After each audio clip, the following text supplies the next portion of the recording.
Hello there, I'm Toby Haydoke, and destroy the gods, and we destroy ourselves.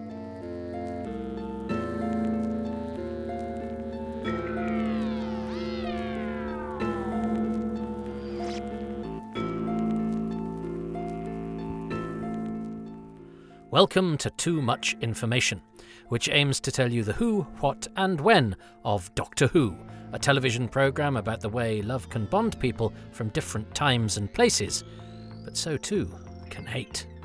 Whether you're discovering the episodes for the very first time, or you know your John Crockett's from your Mars-Venus rockets, then you're extremely welcome on this odyssey behind the scenes, which aims to go through the series one episode at a time. In this edition, one of the regulars is still missing from the studio, but she still earns her place in the episode title. So join me, Toby Haydoke, as I give you the who, what and when of Doctor Who, the Bride of Sacrifice, or I Should Coco Kameka. First broadcast on the 6th of June 1964 at 5:15 p.m. It starred William Hartnell as Doctor Who, William Russell as Ian Chesterton, Jacqueline Hill as Barbara Wright, and Carol Ann Ford as Susan Foreman. It was written by John Lucarotti, produced by Verity Lambert, and directed by John Crockett. It was watched by 7.9 million people, and the audience appreciation was 57.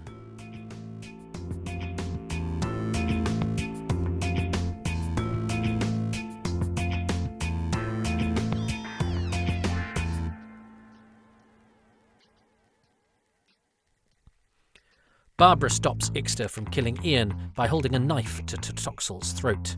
The High Priest of Sacrifice is now even more convinced that Barbara is not really Yetaxa, and so he turns his attention to Susan. With the assistance of another priest, Tonila, he arranges for Susan to meet the perfect victim, whose every wish must be granted. The victim decides to marry Susan, and when she rejects him, as Totoxal had anticipated, Aztec law demands that she be punished severely. Meanwhile, the Doctor has brewed cocoa for Kameka, in the process becoming inadvertently betrothed. But he has also discovered a stone behind which is hidden a tunnel that runs below Yetaxa's tomb. He and Ian plan to investigate by the dark of night, but Ixter sees an opportunity to take his final revenge.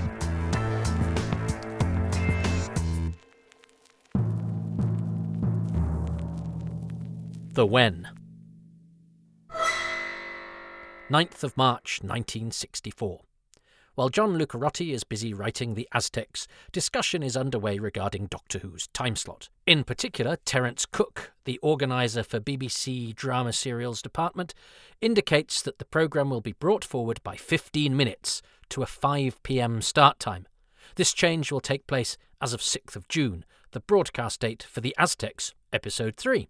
But just 10 days later, on the 19th of March, Cook informs the production team that Doctor Who will stay at 5:15 p.m. after all. 13th of April 1964.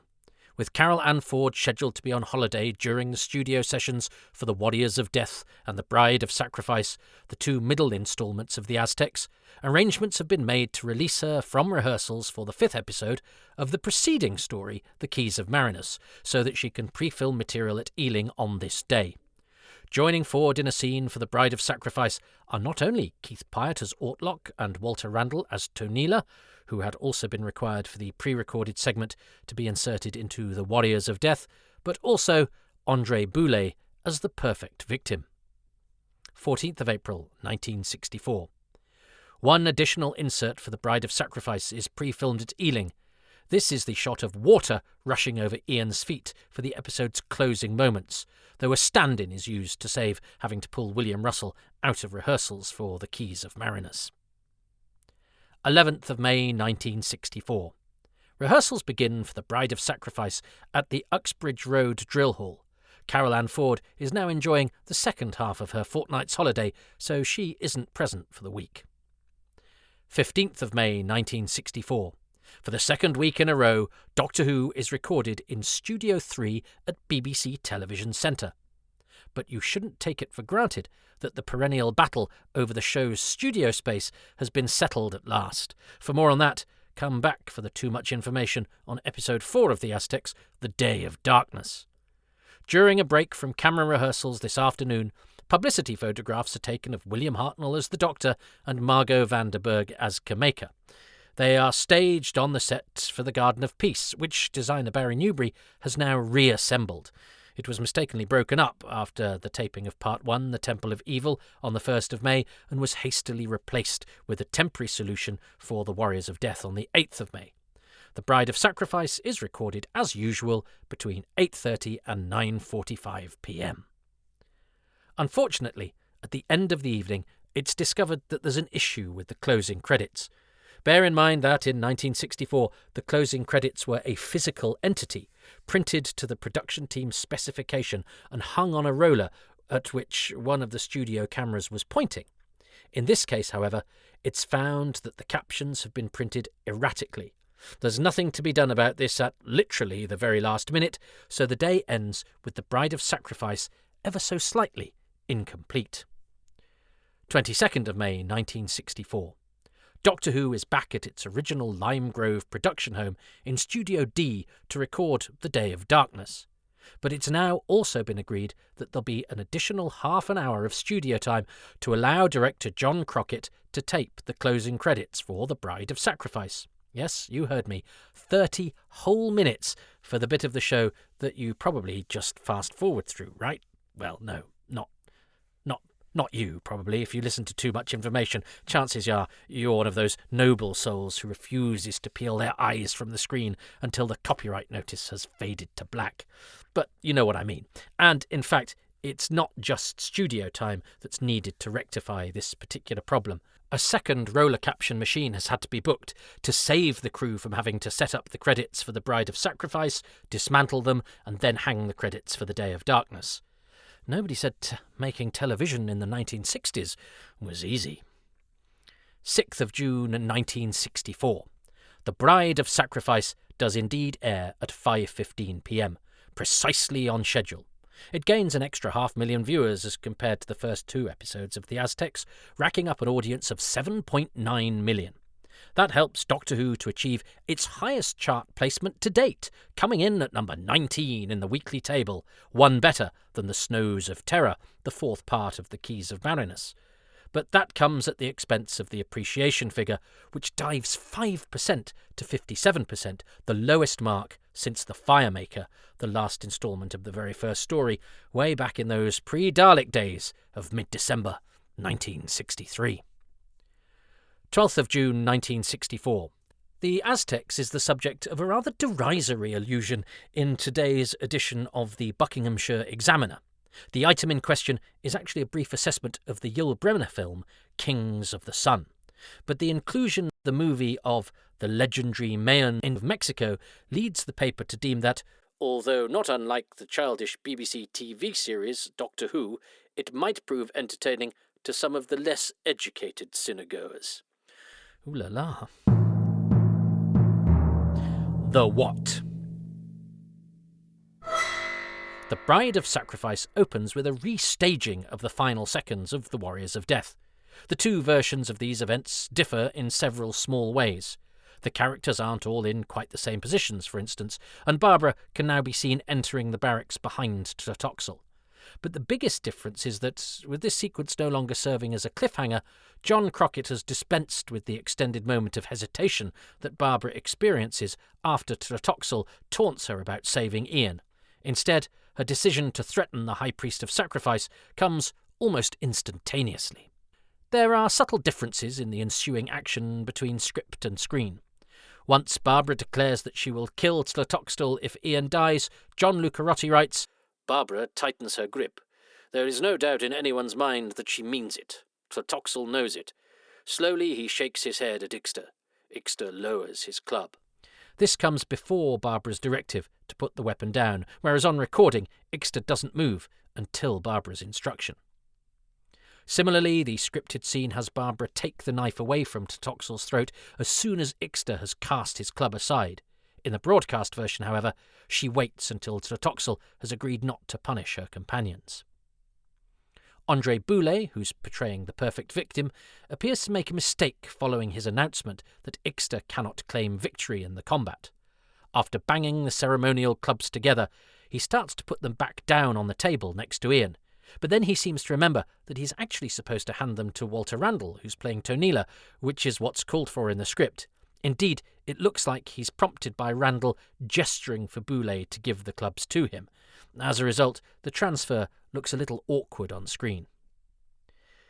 Stage directions have the two guards go to Ian's side as soon as Ortlock instructs them to do so, but on screen they wait until Tlatoxel and Ixter start to move away from the table.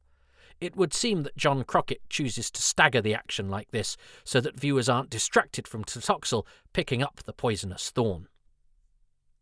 The following scene of Barbara and Ortlock in the temple was not scripted to feature any other characters. The inclusion of the Aztec guards and their captain is a late addition to the camera script. The sequence ends with a poignant stage direction. Having been beseeched by Ortlock not to prove false, Barbara turns away from him. His words have cut into her. When we move over to the Doctor and Tlatoxel in the Garden of Peace, the script says that Doctor Who is sitting dejectedly in the courtyard. He has a posy of flowers in his hands. One by one, he plucks out the petals. William Hartnell's performance, however, tends more towards disgruntlement than petulance, and he's just examining the flowers, not actively destroying them. The skill and timing of the camera operators is on full display at the start of the scene, where Ian awakens in the barracks. The initial close-up of the schoolteacher is on camera 1. We then switch to camera 4, which is providing a close-up of Ixter. Very out of focus and from a low angle. Very focus, as if waking up. Camera 4 then has to scoot out of the way once the shot goes back to Ian, so that it isn't visible when camera 1 pulls back out to a two-shot of Ian and Ixter, a feat the operator has only 6 seconds to accomplish. The problem of actors delivering paraphrased versions of their lines rears its head in this scene. Here, Ixter reminds Ian, "Did you yourself not say, 'Use stealth, surprise your enemy'?" Except what he's describing is a version of Ian's dialogue that appears in the script for The Warriors of Death, but is not quite what William Russell actually delivered, as we discussed last time.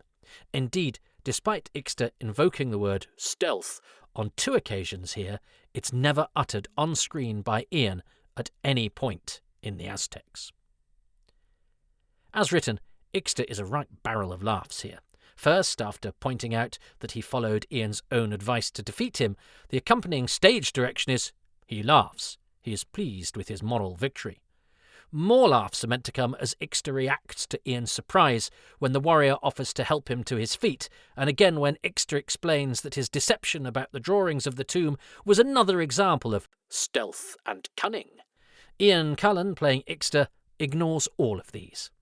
The only surviving scripted laugh occurs when he tells Tlatoxel that no drawings exist, and even then, Cullen settles for a brief chuckle.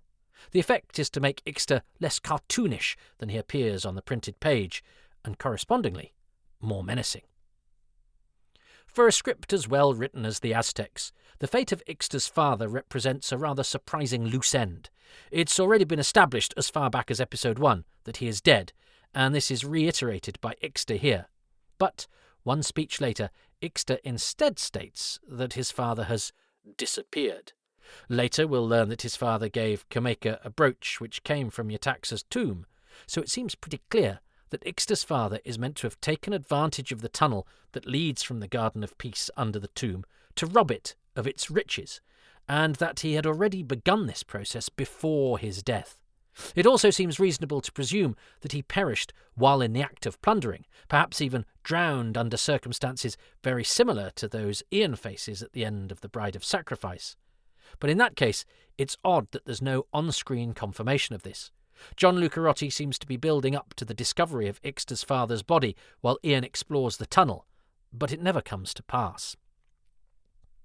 When Tlatoxel is trying to persuade Tonila to help him poison Barbara to assess her divinity, a stage direction explains that Tonila is impressed by this logic, whereupon Tlatoxel drives home to success. After discussing Coco with Ortlock in the temple garden, Kameka approaches the Doctor, who has been examining the engraved stone. The staging of their exchange isn't quite in line with the script, which indicates that the stone should be situated between them. The symbol of Yetaxa carved upon it is described in the script as a coiled serpent, although designer Barry Newbury seems to have devised something more amorphous in shape. Before their conquest by the Europeans, the peoples who lived in the near modern-day Mexico really did use cocoa beans as a form of currency, as Kameka and the Doctor discuss here. As a result, cocoa and chocolate featured prominently in Aztec society. The notion that brewing cocoa might constitute a proposal of marriage comes from the belief that the Aztecs drank cocoa as an aphrodisiac. This was probably inspired by a contemporary account of a banquet held by Moctezuma, the last Aztec emperor. Bernal Díaz del Castillo, one of Cortez's conquistadors, described Moctezuma as drinking nothing but a frothy beverage made from chocolate, which women served to him in a golden pitcher. There is a significant change in the action which accompanies Tlatoxel and Tonila's attempt to poison Barbara. As written, after Barbara agrees to share a drink in the name of reconciliation, Ian watches closely. Tlatoxel has turned to Tonila and empties poison in the bowl. Ian sees the poison put in the bowl. On screen, the implication is that the draft has already been poisoned, which would seem much more prudent given that the scripted version runs the risk of the assassination failing simply by virtue of Barbara having a keen eye and spotting what Tlatoxel is trying to do. The shot of the cup shattering is a cutaway to camera 5, a rare instance of Doctor Who being permitted to use that many cameras. Unless Jacqueline Hill is possessed of remarkable aim, of course, the cup that breaks isn't the same prop that she makes a motion to throw in the preceding shot on camera 1. John Lucarotti suggests that the poisoned liquid should be bubbling on the floor, but that doesn't happen on screen. When Tonila runs off, we see Tlatoxel slump against the sacrificial stone. As written, however, he falls on the floor, full of fear at being found out. He raises one arm across his face to ward off danger. Barbara is white with rage. When Barbara threatens to destroy him, Tlatoxel, defeated for the time being, gets up and goes out with such dignity as he has left. Ian is meant to reappear as soon as Tlatoxel leaves, but John Crockett lets camera 1 linger for a few seconds on Barbara, alone in her misery. When Kameka reveals to the Doctor that he has proposed marriage by brewing cocoa for her, a stage direction indicates that Doctor Who looks absolutely shaken. In his production text for the DVD special edition of The Aztecs, Matthew Kilburn points out that the Doctor's actions here mirror the demeanour of Oscar Zoroaster Fadrig Isaac Norman Henkel Emmanuel Ambrose Diggs, otherwise known as L. Frank Baum's eponymous The Wonderful Wizard of Oz, whose portrayal by Frank Morgan in the 1939 classic movie adaptation The Wizard of Oz was an early inspiration for the Doctor's character. Like the wizard, the Doctor has greatly exaggerated the extent of his knowledge, of Aztec customs in this case, and is now suffering unforeseen consequences as a result. While discussing Susan, Tonila's surprise at her exceptional intelligence seems to intentionally recall An Unearthly Child, where Susan's advanced knowledge, and her sometimes perplexing lack of it, was what originally piqued Ian and Barbara's curiosity. Tonila recaps the scene of Susan in the seminary from The Warriors of Death. He identifies these events as having happened one day in the presence of Ortlock and myself, implying that some time has passed in the interim. This suggests that, while it's easy to assume that the Aztecs takes place within a fairly short time span, the TARDIS crew actually spends many days and possibly even weeks in Mexico. And we'll see more evidence for this next episode too. This helps to explain Kameka's infatuation with the Doctor. It's not a sudden crush that overwhelms her, but an attraction that develops over an extended period of time. At the start of the scene in the seminary, a stage direction indicates that Ortlock should have a book in hand, although Keith Pyatt holds no such prop on screen. Presumably, this book was meant to be The Annals of Quantitlan, from which Ortlock quizzes Susan about the myth of the 5 suns in the sky. This is a real text, although the title was ascribed to it, in reference to the Mexican city of Cuantitlan, by French scholars, so Ortlock's use of it is anachronistic. It forms one of the 3 parts of the Codex Chimalpopoca, which is believed to have disappeared in the middle of the 20th century, although copies and photographs of its pages survive. Here, at Too Much Information, we strongly suspect that the Codex is sitting in a dusty vault somewhere, nestled between Mission to the Unknown and Episode 4 of The 10th Planet. The legend of the 5 suns refers to the Aztec belief that the world has been created on 5 occasions. Each of the first 4 attempts were deemed failures and were ultimately destroyed. On each occasion, a different god assumed the role of the sun, and the names cited by Susan refer to the domain traditionally associated with the corresponding god. For instance, the 3rd sun is the sun of fire and rain, because it was Tlaloc, the rain god, who became enraged and destroyed the world in a firestorm. Her reference to the current sun as the son of man represents some poetic license on John Lucarotti's part, however, since different versions of humanity were said to be present under each of the 5 suns.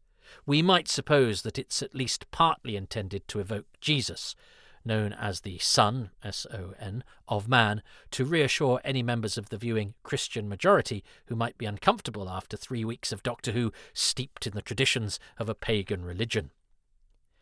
The very end of the telecine insert doesn't quite follow the script. There, Susan bursts into tears and covers her face with her hands, and a dubbing note calls for sounds of crying.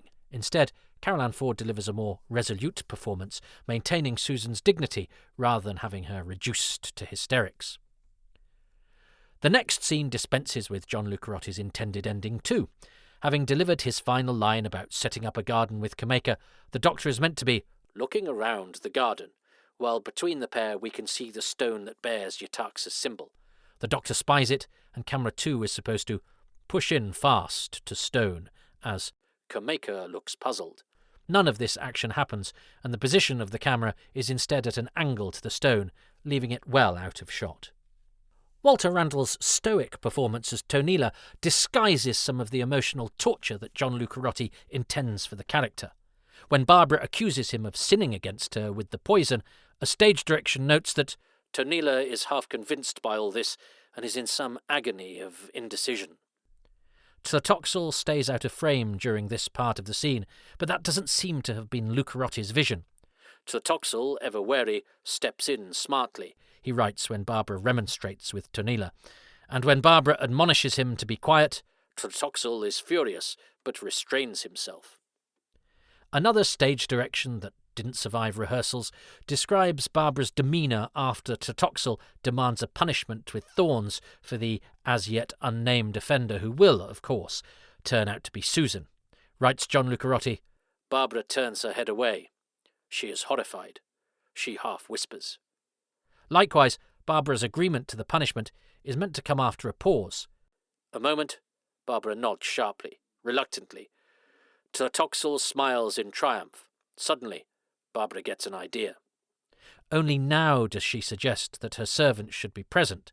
Lucarotti then writes that Tlatoxel holds on to Tonila's arm to stop him saying anything. After the High Priest of Sacrifice consents to her suggestion, Barbara looks at Tlatoxel, sensing something, but not even guessing. The arrangement of the barracks at night doesn't quite accord with the script. It describes Ian sleeping on a bed, whereas the televised version has him and Ixta lying on rugs instead. When Ian arrives in the garden to meet the Doctor, there's a curious camera direction. It indicates that camera 2 should move past Ixta in the left foreground to find the Doctor, and then crab left into a 2-shot with Ian and the Doctor. There's no further reference to Ixta until after Ian enters the tunnel, so it's not clear if John Crockett wanted to establish Ixta's lurking presence this early in the scene, or if he mistakenly referred to Ixta in the camera direction when he actually meant Ian. Barry Newbury's design of the temple wall places the stone with Yetax's symbol in an elevated position, so that Ian has to climb up onto a bench to shift it. That doesn't seem to have been John Lucarotti's idea, however, since Ian crouches down in the corresponding stage direction. The gradual way that Ian tugs at the stone from the wall is another discrepancy between script and screen. As written, having confirmed to the Doctor that the stone can be moved, Ian works away at the stone. Suddenly, it comes clear of the wall. The carved serpents on full display during this sequence aren't taken from stock. They were specially created for the Aztecs by Mrs. Constance Oldham of Primrose Hill, and were carved from jablite at a cost of £10 each. Ian leaves the stone resting atop one of the carved serpents. That doesn't seem to have been John Lucarotti's intention, however, because a later stage direction describes it lying on the ground. The quick cut to the watching Ixter after Ian starts to enter the tunnel is not in the camera script. It's been brought forward from a little later, where it leads directly to Ixter's encounter with the Doctor. Doctor Who is still on the guard. Suddenly we are aware of Ixter watching. Ixter smiles and walks into the garden. The short scene in the tunnel at this point is a little less brief in the script. The tunnel is small and cramped and damp. Ian moves slowly along it, checking sides and roof. Next to this stage direction is a single typewritten annotation. Stand, which suggests that John Crockett hadn't yet decided how much vertical clearance would be conveyed on screen. When Ixter replaces the stone, John Lucarotti writes that the Doctor knows he is defeated. William Hartnell certainly conveys this with an utterly dejected performance, flapping his hands and resolutely refusing to meet the other man's gaze. After the pre-filmed shot of Ian's feet getting wet, the script suggests additional telecine of water gushing into well, which John Lucarotti perhaps imagined to be represented by stock footage. In the event, however, John Crockett chooses to end the episode on a reaction shot of William Russell, with a lighting effect representing the flood. Because of the fault with the roller caption machine, a cut to a black screen follows before the next episode caption appears. The Who. Margot van der Burg, who plays Kameka in The Aztecs, was born Marguerite Victoria van der Burg in 1918 in Lewisham, Greater London, the daughter of South African Alphonse van der Burg and his wife Julia, née Gravina. So please ignore those sources who claim she was born in 1935 and that TV makeup in 1963 could perform pointless miracles. In the early 1930s, she did classes at the Royal Academy of Music, and she was a pupil at Trinity College of Music in Dover before enrolling at London's Central School of Speech and Drama in the late 1930s, although the institution had to spend some of her period here outside of London due to evacuation. Upon graduation in 1940, she joined the Pilgrim Players, performing as Mary Magdalene in the Passion Plays at Bodmin, and was praised for her remarkable clarity. She toured with the Players in a number of religiously based presentations, winning good notices as she did so. She was well established on radio early in her career. As Marguerite van der Burg, she played a nightingale in The Marriage of St. Francis in the BBC's Home Service, with music from the Dalek Invasion of Earth's Francis Chagrin in 1945, and by 1950 had broadcast from every department of BBC Radio before settling in on the Overseas programme, for which she also served as standby announcer. She was with the Thames Valley Theatre Company before moving to Salisbury Rep in 1949, where she had great success in the title role of the Heiress and as Celia in The Cocktail Party. And she also played Cordelia in King Lear, Eliza Doolittle in Pygmalion, and Barbara Faber in The Astonished Heart. Whilst at Salisbury in June 1951, she married architect Colin Adamson in a quiet ceremony before completing her season with the company, with the couple based in Putney, Margot's theatrical travels notwithstanding.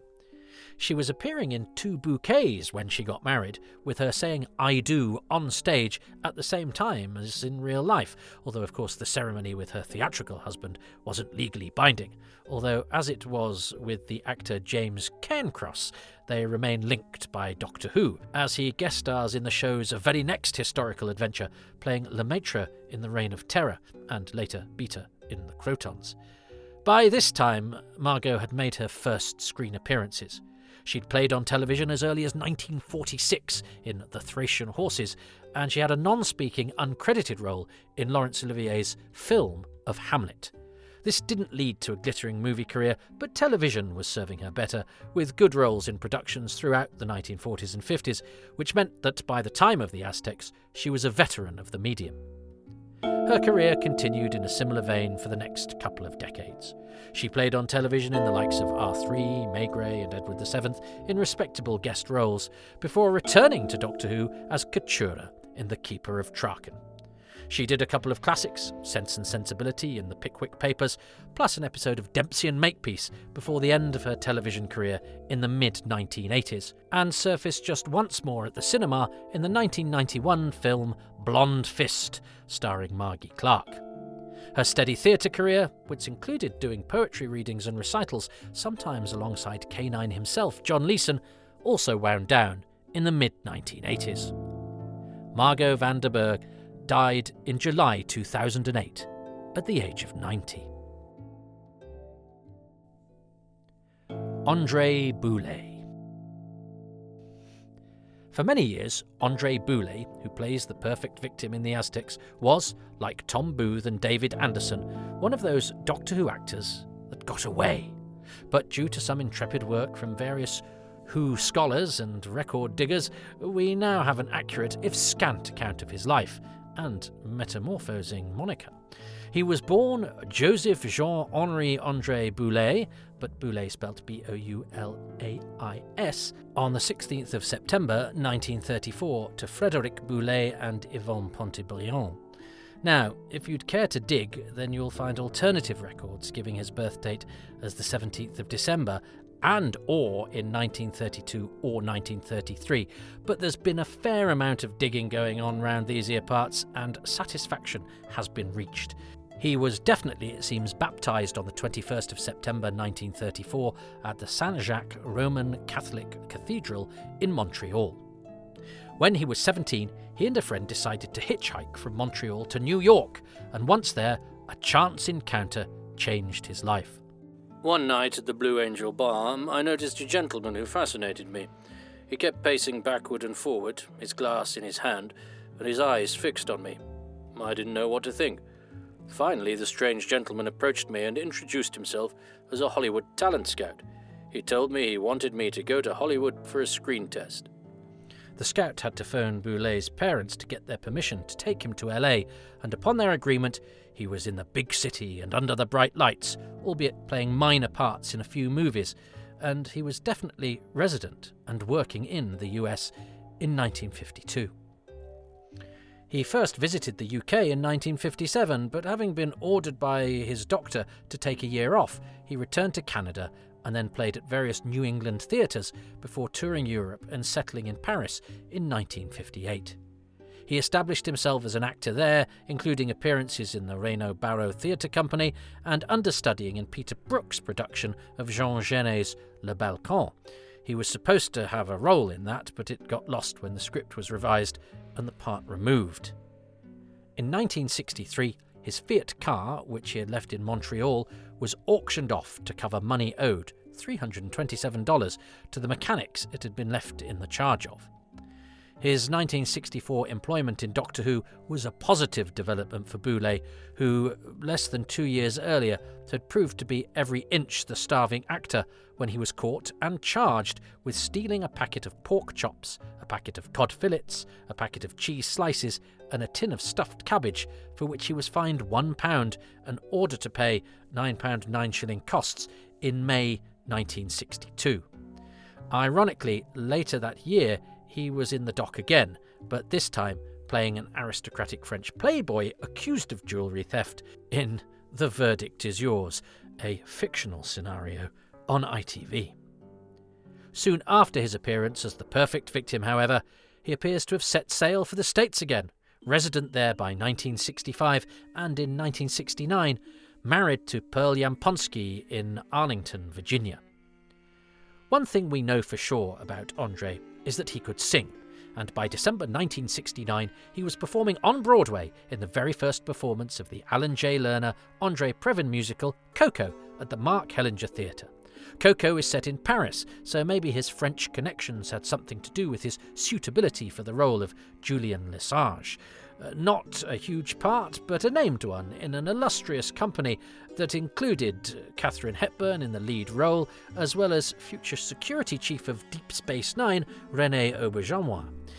He would settle in America now, Andre, and continue to work as an actor, but at some point while crossing the Atlantic, keep up now because it's not easy to follow this fellow, he decided that he would now work under the name of Paul Dumont.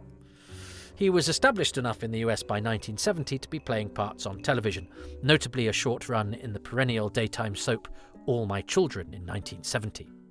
In 1972, he appeared in the film Made for Each Other, written by and starring husband and wife team Joseph Bologna and Renee Taylor, and in 1975 he scores handsomely as the love interest, according to the Staten Island Advance, in the musical Irene at the Paper Mill Playhouse, and later worked at the Jean Frankel Theatre, which suggests that New York was the regular hangout for this handsome actor who could hold a tune. 1976 found him on the cusp of a long-term engagement in another daytime soap, Search for Tomorrow, but his character, Chris Delon, was written out after 7 months. I suspected when I was first cast in the part that it was a test of chemistry between actors and characters, he reflected philosophically.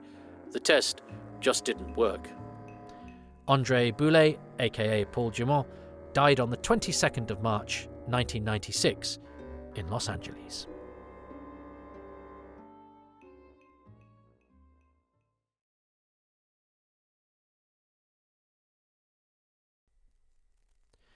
And so ends another episode of Doctor Who. It's often said that Part 3 is where 4-episode Doctor Who stories struggle the most, sometimes just marking time between the escalation of the conflict seen in Part 2 and the ultimate resolution in the final instalment. But perhaps by virtue of having already navigated the narrative demands of the 7-part Marco Polo, John Lucarotti is ready for the challenge. And the way he keeps the Aztecs from flagging is by cleverly shifting his focus from the regular characters to the supporting cast. The time travellers are still front and centre in The Bride of Sacrifice, make no mistake. Barbara fends off another challenge to her legitimacy from Tlatoxel and Tanila. Susan's modern feminism offends the perfect victim. The Doctor stumbles into an engagement to be married, and Ian rounds off the episode in mortal peril. But each of these situations are brought about thanks to the spotlight Lucarotti shines on the Aztec characters. Tlatoxel continues his arch-scheming ways, and now he draws not only Ixta but also Tonila into his orbit. Having seeped into the story almost out of the background in The Warriors of Death, yoked to either Ortlock or to the perfect victim, Tonila is a much greater presence in this episode.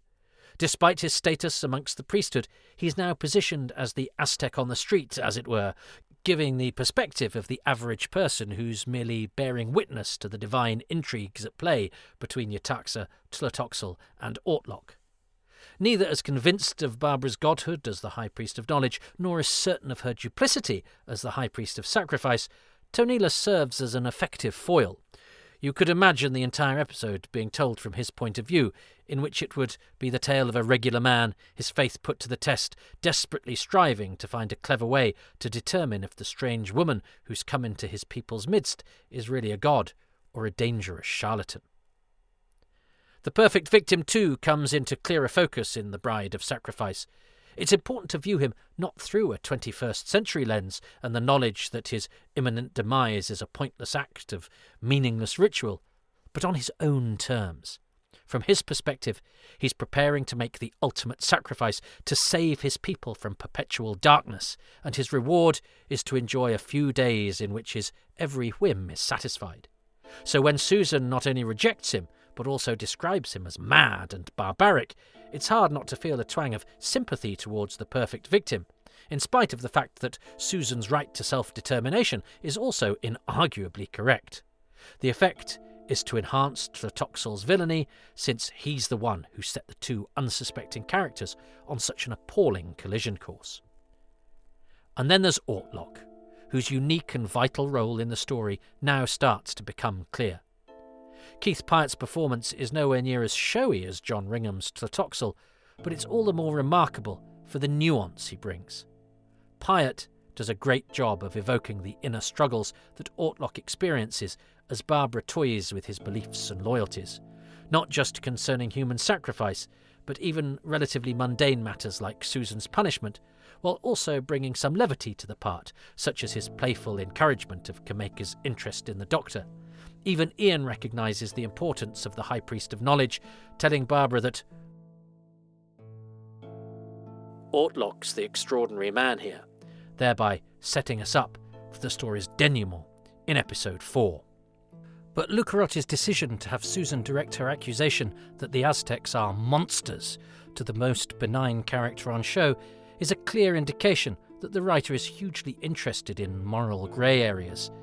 And indeed, seeing as we tend to think of these early serials as alternating between sci-fi and aliens and historicals and human villains, the word monster seems like an uncanny reminder of what the show is all about. For Susan, the Aztec civilization is as monstrous as any formed by mutated Scaurosians or rubber Vord. Not all monsters are extraterrestrial. But we must also ask ourselves how judgmental she is being of a kindly man, Ortlock, who is bound by the norms of his civilization. There is, after all, a rationale behind all of their seemingly barbaric acts, and one that is based in a deep and profound belief.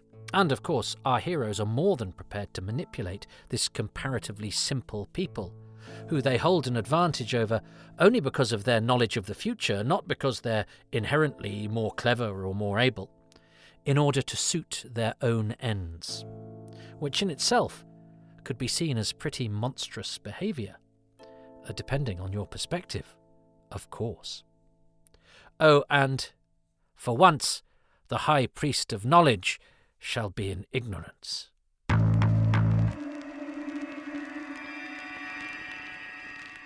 Doctor Who, The Bride of Sacrifice, featured Keith Pyatt as Ortlock, John Ringham as Tlatoxel, Ian Cullen as Ixta, Margot van der Burr as Kameka, Walter Randall as Tonila, Andre Boulay as the Perfect Victim, and David Anderson as the Aztec Captain. The title music was by Ron Grainer and the BBC Radiophonic Workshop. The incidental music was by Richard Rodney Bennett. The conductor, Marcus Dodds. The story editor was David Whittaker. The designer, Barry Newbury. And the associate producer was Mervyn Pinfield. Coming next, it's the final instalment of the Aztecs, but as John Lucarotti devised a scenario which dooms the TARDIS travellers to failure. That's next time on Doctor Who, Too Much Information. Next episode, The Day of Darkness, or Total Eclipse, then I'll cut out your heart.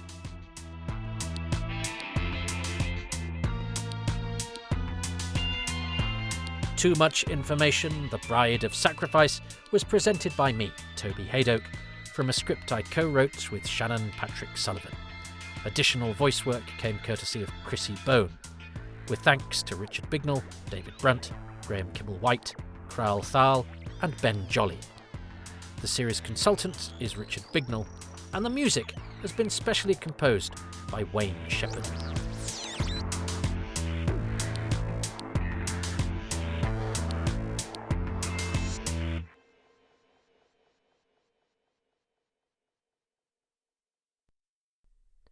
There is a supplemental podcast, one per story as opposed to per episode. Far too much information that is for now exclusive to patrons, who also qualify for bonus material, early releases and other exclusives, as well as pictures of my dog. Patrons are also nearly 6 months ahead with my Happy Times and Places podcast, so if you want to hear Doctors producer Simon Curtis on Colony in Space, or Agatha Christie expert Mark Aldridge on The Ark, then head over to patreon.com/Toby Haydoke. References. Too Much Information would, of course, contain far too little information if it weren't for the wealth of original scripts and production paperwork that has been unearthed and collected over the years. My debt to those intrepid high priests of knowledge who were responsible for this Herculean effort is beyond description. The production subtitles on BBC Video's DVD of the Aztecs, written by Matthew Kilburn, are a treasure trove of insight and information.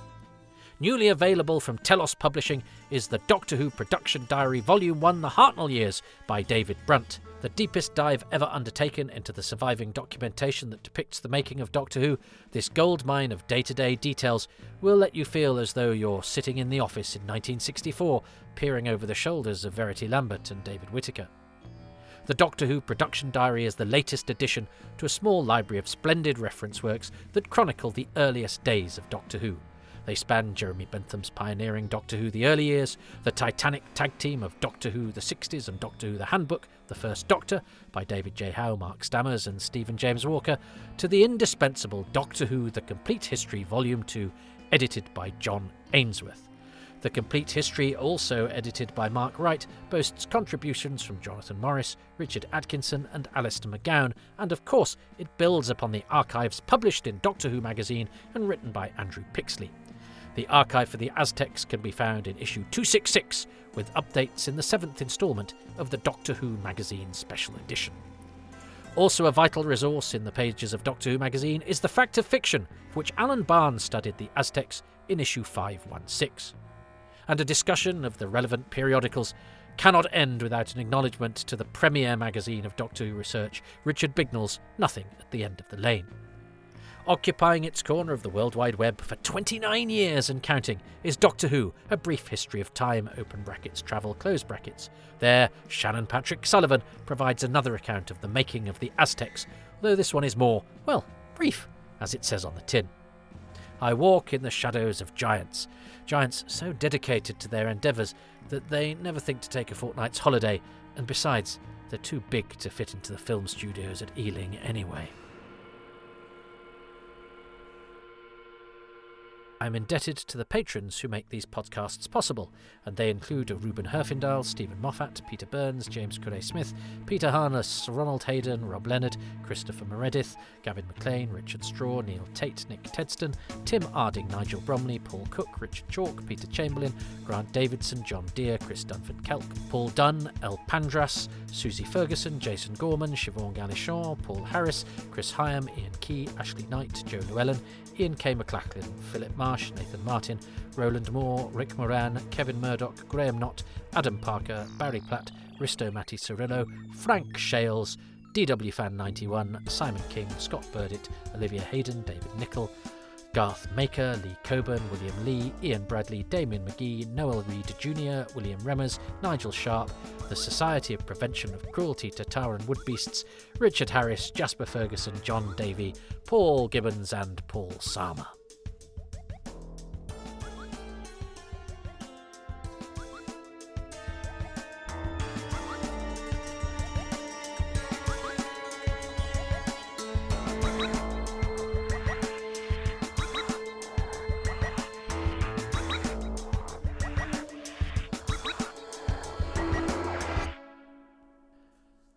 Please follow me on social media wherever I am, which is pretty much everywhere, at Haydoke Podcasts and at Toby Haydoke on Twitter. Also, I'm on Blue Sky. I'm at toby.haydoke on Instagram. I have a Facebook page. There is a YouTube channel. If you could like and subscribe to that, it really helps. And if you could give 5 stars and a couple of positive lines of review to these podcasts wherever you find them, Apple, Spotify, Podbean, wherever you get them, those 5 stars and a few lines of review really, really do help. But mostly, thanks very much for listening. But a reminder, yes, you can go to patreon.com/Toby Haydoke to become a patron, or you can support these in another way financially without having a monthly obligation at ko-fi.com/Toby Haydoke. Any support is, of course, hugely appreciated.